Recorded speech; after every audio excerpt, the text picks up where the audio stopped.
പാലക്കാട് പോത്തുണ്ടി സ്വദേശി സജിതയെ വെട്ടിക്കൊന്ന കേസിൽ പ്രതി ചെന്താമരാക്ഷന്റെ ശിക്ഷാവിധി ഇന്ന് പ്രഖ്യാപിക്കും. 2019 നടന്ന കൊലപാതകത്തിൽ കഴിഞ്ഞ ദിവസമാണ് പാലക്കാട് അഡീഷണൽ സെഷൻസ് കോടതി ചെന്താമരയെ കുറ്റക്കാരനെന്ന് കണ്ടെത്തിയത്. മാസങ്ങൾ നീണ്ട വിചാരണകൾക്കൊടുവിലാണ് കേസിൽ വിധി വരുന്നത്. അതുല്യ രാമചന്ദ്രനാണ് വിവരങ്ങളുമായി ചേരുന്നത്. അതുല്യ, ഇതിൻ്റെ ഒരു ആദ്യഘട്ടത്തിൽ, അതായത് 2019 ഈ ഒരു കൊലപാതകം നടന്ന് പിന്നീട് ശാസ്ത്രീയ തെളിവുകളൊക്കെ ലഭിക്കാൻ ഏറെ വൈകി.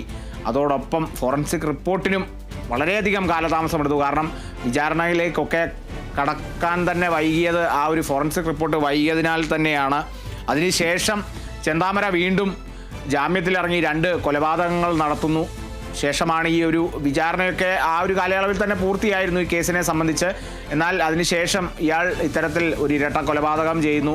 പിന്നീട് അതിനെ തുടർന്ന് അയാൾ പിടിയിലാകുന്നു. ഇതിനിടയിൽ മറ്റേ കേസിൻ്റെയൊക്കെ വിചാരണ നടപടികളുമൊക്കെ അങ്ങനെ ആരംഭിച്ചു. ഈ കേസിൻ്റെ വിചാരണ നടപടികളുമൊക്കെ പൂർത്തിയായി. ഈ ഫോറൻസിക് റിപ്പോർട്ടാണ് ഏറ്റവും നിർണായകമായത്. അല്ലെങ്കിൽ ഫോറൻസിക് റിപ്പോർട്ട് എത്താൻ വൈകിയതാണ് ഈ കേസിൽ ഒരു വിധി വരാൻ തന്നെ കാലതാമസം ഉണ്ടായത്. അതോടൊപ്പം ഇന്നത്തെ വിധി എങ്ങനെയായിരിക്കും എന്നുള്ളതാണ് ഉറ്റുനോക്കുന്നത്. കാരണം കഴിഞ്ഞ ദിവസത്തെ കോടതിയിലെ ഈ പ്രതിയുടെ പെരുമാറ്റമൊക്കെ പ്രത്യേകിച്ച് എടുത്തു പറയേണ്ടതില്ല. അത്രത്തോളം പശ്ചാത്താപം തൊട്ട് തീണ്ടിയിട്ടില്ലാത്ത ഒരു വ്യക്തിയാണ് ചെന്താമര എന്നുള്ളത് അതിന് മുൻപേ തന്നെ നമുക്ക് മനസ്സിലായതാണ്. ആ കോടതിയിൽ നിന്ന ആ ഒരു ദൃശ്യങ്ങൾ കണ്ടപ്പോഴും അത് വ്യക്തമായിരുന്നു. അയാൾക്ക് അണുവിട പശ്ചാത്താപമില്ല എന്നുള്ളത്. അപ്പോൾ അത്തരത്തിലുള്ള ആ ഒരു പെരുമാറ്റവും കോടതി വിധികളെയൊക്കെ ബാധിക്കുന്ന ഒരു സാഹചര്യമൊക്കെ നേരത്തെയും നിലവിലുണ്ട്. അപ്പോൾ ഇത്തരത്തിലുള്ളതൊക്കെ കണക്കിലെടുത്തായിരിക്കും കോടതിയുടെ ഭാഗത്തു നിന്നും ഒരു വിധി ഉണ്ടാവുക, അല്ലേ അതുല്യ? തീർച്ചയായും കാളിദാസ്, ചെന്താമര ചെയ്ത ഒരു കുറ്റകൃത്യത്തിൻ്റെ തീവ്രത പരിശോധിക്കപ്പെടുന്നത് അയാൾക്കുള്ള കുറ്റബോധമില്ലായ്മ എന്നുള്ളൊരു ഘടകം കൂടി പരിഗണിച്ചുകൊണ്ടാണ് എന്നുള്ളതാണ്. പ്രത്യേകിച്ചും നിലവിൽ വിധി പറയുന്നത് പാലക്കാട് പോത്തുണ്ടി സ്വദേശിയായ സജിതയെ വെട്ടിക്കൊന്ന കേസിലാണ്.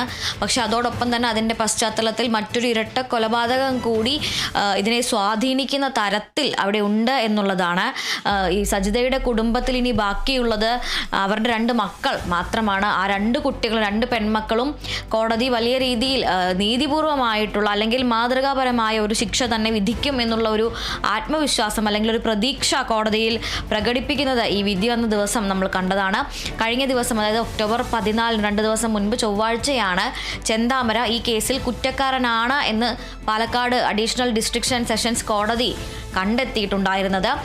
6 വർഷവും അതുപോലെ തന്നെ 68 സാക്ഷികളുടെ വിസ്താരവും കഴിഞ്ഞ ശേഷമാണ് ഈ ശിക്ഷാവിധി ഇനിയിപ്പോൾ ഇന്ന് പ്രഖ്യാപിക്കാൻ ഇരിക്കുന്നത്. 2019 ഓഗസ്റ്റിലാണ് സജിതയെ തോളിലും കഴുത്തിലും വെട്ടേറ്റ നിലയിൽ സ്കൂളിൽ നിന്ന് വന്ന മക്കൾ കണ്ടെത്തുന്നത്.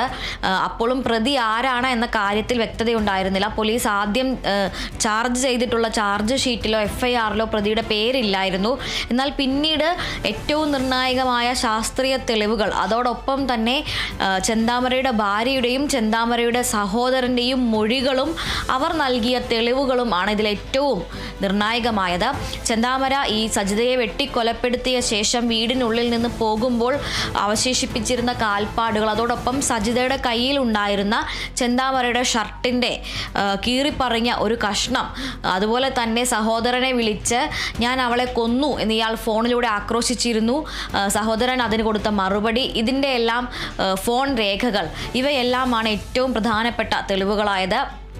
സജിതയുടെ കയ്യിലുണ്ടായിരുന്ന ആ ഷർട്ടിൻ്റെ ഭാഗം അല്ലെങ്കിൽ ആ വസ്ത്രത്തിൻ്റെ കഷ്ണം തിരിച്ചറിഞ്ഞത് ചെന്താമരയുടെ ഭാര്യയാണ്. ഇത് തൻ്റെ ഭർത്താവിൻ്റെ തന്നെ വസ്ത്രത്തിൻ്റെ ഭാഗമാണ് എന്നുള്ളത് തിരിച്ചറിഞ്ഞ് മൊഴി നൽകിയത് ചെന്താമരയുടെ ഭാര്യയാണ്. അതോടൊപ്പം തന്നെ ചെന്താമര സജിതയുടെ വീട്ടിനുള്ളിൽ നിന്ന് ഏതാണ്ട് കൊല നടന്ന സമയത്ത് ഇറങ്ങിപ്പോകുന്നത് കണ്ട അയൽവാസിയായ പുഷ്പ എന്ന സ്ത്രീയുടെ മൊഴി, ഇവയെല്ലാമാണ് ഈ കേസിൽ ഏറ്റവും വഴിത്തിരിവായതും അതുപോലെ തന്നെ കോടതിയിൽ ഈ വിധിയിലേക്ക് എത്തുന്നതിൽ ഏറ്റവും നിർണായകമായതും.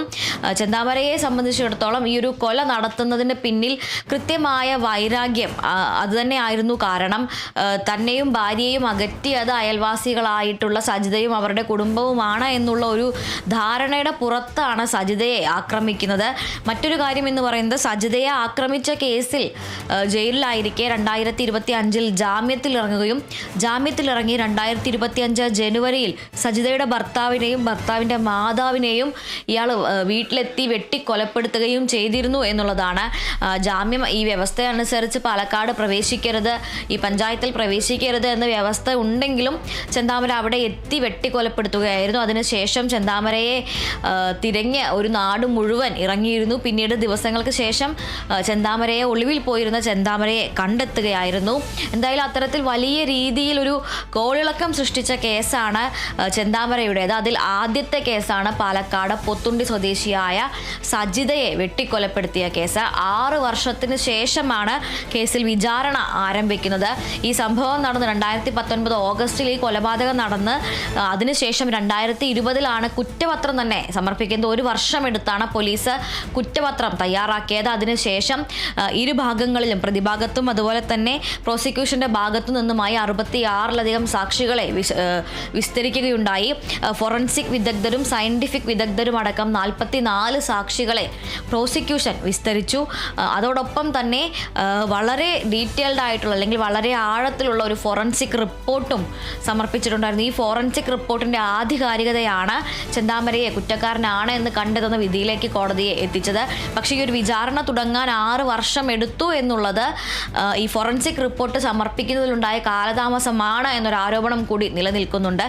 ഫോറൻസിക് റിപ്പോർട്ട് അന്തിമ റിപ്പോർട്ട് കോടതിയിൽ സമർപ്പിക്കാൻ ഇത്രയും വർഷങ്ങൾ എടുത്തു എന്നതിനാലാണ് വിചാരണ ആരംഭിക്കാൻ വൈകിയത് എന്നാണ് പറയുന്നത്. എന്തായാലും 6 വർഷങ്ങൾക്ക് ശേഷം വിചാരണ ആരംഭിക്കുന്നു. മാസങ്ങൾ നീണ്ട വിചാരണ ഓഗസ്റ്റ് 4 വിചാരണ ആരംഭിച്ചത്. അതിനുശേഷം വിചാരണ വളരെയധികം നീണ്ടു നിന്ന വിചാരണയ്ക്ക് ശേഷമാണിപ്പോൾ വിധി, ഒക്ടോബറിൽ വിധി വന്നിരിക്കുന്നത്. ചെന്താമര കുറ്റക്കാരനാണ്. കൊലപാതകം, അതിക്രമിച്ചു കയറൽ, തെളിവ് നശിപ്പിക്കൽ എന്നീ കുറ്റങ്ങളാണ് ചെന്താമരയ്ക്ക് മേൽ ചുമത്തിയിട്ടുള്ളത്. ഈ 3 കുറ്റങ്ങളിലും അതിന് തത്തുല്യമായിട്ടുള്ള ഒരു ശിക്ഷ തന്നെ ലഭിക്കും എന്നുള്ളൊരു പ്രതീക്ഷയിലാണ് കുടുംബമുള്ളത്. അതോടൊപ്പം തന്നെ ഈ ആയുധവും രക്തക്കറ പുരണ്ട വസ്ത്രങ്ങളും പ്രതിയുടെ വീട്ടിൽ നിന്ന് കണ്ടെടുത്തിരുന്നു. ഈ ആയുധങ്ങൾ നശിപ്പിക്കാൻ, അതുപോലെ തന്നെ ധരിച്ചിരുന്ന മുണ്ടടക്കമുള്ള സാധനങ്ങൾ നശിപ്പിക്കാനുള്ള ശ്രമം പ്രതി നടത്തിയിരുന്നു. അതുകൊണ്ട് തന്നെ തെളിവ് നശിപ്പിക്കൽ എന്നുള്ള ഒരു വകുപ്പ് കൂടി ഇതിൽ ചുമത്തിയിട്ടുണ്ടായിരുന്നു. ഏറ്റവും ഗുരുതരമായ രീതിയിലുള്ള 3 വകുപ്പുകളാണ് നിലവിൽ ചുമത്തിയിട്ടുള്ളത്. വീടിനുള്ളിൽ അതിക്രമിച്ചു കയറൽ, കൊലപാതകം, തെളിവ് നശിപ്പിക്കൽ. എന്തായാലും നിലവിൽ ഈ ഒരു കേസിൻ്റെ വിധി, ശിക്ഷാവിധി ഇന്ന് വരും. എന്തായാലും ഇതിന് പിന്നാലെ തന്നെ ഇനി ചെന്താമരയുടെ ഇരട്ട കൊലപാതകം സംബന്ധിച്ചുള്ള കേസ് കൂടി കോടതിയിൽ എത്താനിരിക്കുകയാണ്. അതിൻ്റെ ഒരു തീവ്രത കൂടി പരിഗണിക്കും എന്നുള്ളത് തന്നെയാണ് കരുതുന്നത്. ഈ കേസിനൊപ്പം അത് വാദിക്കുന്നില്ല എങ്കിൽ പോലും ഈ കൊലപ്പെടുത്തിയ സജിതയുടെ തന്നെ കുടുംബാംഗങ്ങളെയാണ് വീണ്ടും കൊലപ്പെടുത്തിയിരിക്കുന്നത് എന്നുള്ളതിനാൽ, മാത്രമല്ല ഒരേ ദിവസം ഒരേ സമയം ഭർത്താവിനെയും ഭർത്തൃമാതാവിനെയും ഇരട്ട കൊലപാതകം കൂടി നടത്തിയതിനാൽ പ്രതിക്ക് കുറ്റബോധമില്ല എന്നും പൂർണ്ണമായും ബോധ്യത്തോടെ അല്ലെങ്കിൽ ബോധപൂർവം വൈരാഗ്യം തീർക്കുന്നതിന്, പക തീർക്കുന്നതിനായി കൃത്യമായ ആസൂത്രണത്തോടെ കൊലപാതകം നടത്തി എന്നുമുള്ള കാര്യങ്ങൾ കൂടി പരിഗണിച്ചുകൊണ്ടായിരിക്കും വിധി വരിക.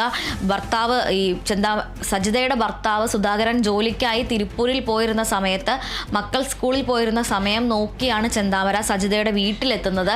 അതുകൊണ്ട് തന്നെ കൃത്യമായ ആസൂത്രണം, ദിവസങ്ങളെടുത്തുള്ള ആസൂത്രണം, ആയുധം ശേഖരിക്കുക, അതിനുശേഷം കൊല നടത്തിയ ശേഷം എന്ത് ചെയ്യണം എന്നതിലടക്കം കൃത്യമായ ആസൂത്രണം ഉണ്ടായിരുന്നു. അതുകൊണ്ട് തന്നെ ആ കാര്യം കൂടി കോടതി പരിഗണിക്കും. മാത്രമല്ല ഈ വിധി കുറ്റക്കാരനാണ് എന്ന് കണ്ടെത്തിയതിന് ശേഷം ജഡ്ജി കെന്നത്ത് ജോർജ് എന്തെങ്കിലും പറയാനുണ്ടോ, എന്തെങ്കിലും പ്രതികരിക്കാനുണ്ടോ എന്ന് ചെന്താമരയോട് ചോദിച്ചപ്പോൾ ഒന്നും പറയാനില്ല എന്നതായിരുന്നു ചെന്താമരയുടെ മറുപടി. അത്തരത്തിൽ യാതൊരു കുറ്റബോധവും പ്രകടിപ്പിക്കാത്ത ആ ഒരു നിലപാട് കൂടി കോടതി കണക്കിലെടുക്കും എന്നുള്ളത് ഉറപ്പാണ്. എന്തായാലും ഇപ്പോൾ 2019 കൊലപാതകം നടന്ന 6 വർഷങ്ങൾക്ക് ശേഷം കൃത്യമായി മറ്റൊരു ഓഗസ്റ്റിൽ തന്നെ വിചാരണ ആരംഭിക്കുകയും 2 മാസങ്ങൾ നീണ്ടുനിന്ന വിചാരണയ്ക്ക് ശേഷം ചെന്താമരയെ പൂർണ്ണമായും കുറ്റക്കാരനാണെന്ന് കോടതി കണ്ടെത്തുകയും ചെയ്തിരിക്കുകയാണ്.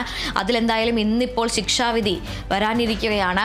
പാലക്കാട് അഡീഷണൽ ഡിസ്ട്രിക്ട് സെഷൻസ് കോർട്ടാണ് വിധി പറയുന്നത്. ജഡ്ജി കെന്നത്ത് ജോർജ് ആയിരിക്കും വിധി പറയുക. എന്തായാലും ചെന്താമരയ്ക്ക് മാതൃകാപരമായ രീതിയിലുള്ള ഒരു ശിക്ഷ തന്നെ ലഭിക്കും എന്നുള്ള ശുഭാപ്തി വിശ്വാസത്തിലും പ്രതീക്ഷയിലുമാണ് കുടുംബം. ശരി അതുല്യ, ചെന്താമരയ്ക്ക് എന്തായിരിക്കും ശിക്ഷ ലഭിക്കുക എന്നുള്ളതാണ് ഇന്ന് പ്രധാനമായും അറിയേണ്ടത്. കഴിഞ്ഞ ദിവസം ഈ വാദം നടന്നപ്പോൾ പോലും വാദിഭാഗം സൂചിപ്പിച്ച ഒരു പ്രധാനപ്പെട്ട കാര്യമുണ്ട്. ഈ പ്രതിക്ക് കുറ്റബോധമില്ല എന്നുള്ളത് വ്യക്തമാണ്. അതോടൊപ്പം കുറ്റബോധമില്ല എന്ന് മാത്രമല്ല, കൂടുതൽ ഭീഷണികൾ നൽകിയിട്ടാണ്, അല്ലെങ്കിൽ അത്തരത്തിലുള്ള ഭീഷണി ഉയർത്തിയിട്ടാണ് ഈ കസ്റ്റഡിയിലേക്ക് പോലും പ്രതി എത്തിയത്. കാരണം ഇതിന് ശേഷം ശിക്ഷ കാലയളവിന് ശേഷം പുറത്തിറങ്ങിയാൽ പോലും കൂടുതൽ ആളുകളെ കൊല്ലാനുള്ള സാധ്യതയടക്കം പ്രതിക്കുണ്ട് എന്നുള്ള കണ്ടെത്തൽ, അല്ലെങ്കിൽ അത്തരത്തിലുള്ള ഒരു വാദമൊക്കെ തന്നെ ഉയർത്തിയിട്ടുണ്ട്. കാരണം ഈ ഒരു സംഭവത്തിലെ, ഈ ഒരു കൊലപാതകത്തിലെ പ്രധാനപ്പെട്ട സാക്ഷിയായ പുഷ്പയെ കൊല്ലുമെന്നുള്ള ഭീഷണിയൊക്കെ ഉയർത്തിയിരുന്നു. ചെന്താമരയുടെ ഭാര്യയെ കൊല്ലുമെന്നുള്ള ഭീഷണി ഉയർത്തിയിരുന്നു. അപ്പോൾ ഈ ഒരു ഭീഷണിയൊക്കെ അങ്ങനെ നിലനിൽക്കുന്നുണ്ട്. അയാൾ ഒന്നും പറയാനില്ല എന്നുള്ളതും കൂടി കഴിഞ്ഞ ദിവസം കോടതിയിൽ പറയുന്നു. അപ്പോൾ ചെറിയ തരത്തിലുള്ള ശിക്ഷ ലഭിച്ചാൽ അത് കൂടുതൽ പ്രശ്നങ്ങളിലേക്കും കൂടുതൽ കൊലപാതകങ്ങളിലേക്കും ഒക്കെ നീങ്ങുമെന്നുള്ള വാദിഭാഗത്തിൻ്റെ ആ ഒരു വാദം കൂടി പരിഗണിച്ചിട്ടായിരിക്കും പ്രധാനമായും ഈ ഒരു ശിക്ഷാവിധി നൽകുക. വധശിക്ഷയിൽ കുറഞ്ഞതൊന്നും നൽകരുത് എന്നുള്ള ഒരു വാദം കൂടി മുന്നോട്ട് വെച്ചിരുന്നു വാദിഭാഗം. അതായത് പരമാവധി ശിക്ഷ ഈ ചെന്താമരയ്ക്ക് നൽകണമെന്നുള്ളത് തന്നെയാണ് വാദിഭാഗവും ഉയർത്തിയ ഒരു പ്രധാനപ്പെട്ട ഒരു കാര്യമെന്നുള്ളത്. അതുല്യ രാമചന്ദ്രനാണ് വിവരങ്ങൾ നൽകിയത്.